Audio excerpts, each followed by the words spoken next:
एक दिन हसन और हुसैन, जो जुड़वा भाई थे, घर के सहन में पतंग उड़ाने में मसरूफ थे। हसन हमेशा शरारती और आइडिया से भरा रहता था, जबकि हुसैन नर्म दिल और ख्याल रखने वाला था।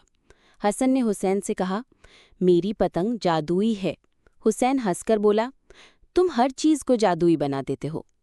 जूं ही हसन ने पतंग उड़ाई, वो वाकई चमकने लगी। हुसैन हैरान हो गया, ओ ये वाकई चमक रही है। पतंग आहिस्ता आहिस्ता आसमान में घूमकर पास के एक दरख्त के करीब जा पहुंची। दोनों भाई दौड़कर वहां गए तो देखा कि दरख्त के नीचे कुछ चमक रहा था। जब वो करीब गए तो उन्हें एक छोटा सा खूबसूरत बॉक्स मिला।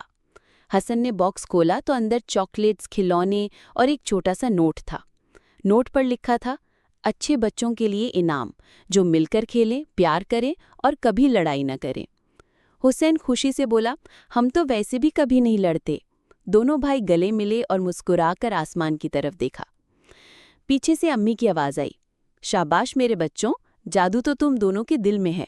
और फिर दोनों भाई खुशी खुशी हाथ में पतंग और बॉक्स लिए दौड़ने लगे। आसमान नीला था, दिल खुश था और जादू सिर्फ एक पतंग में नहीं बल्कि मोहब्बत में भी था।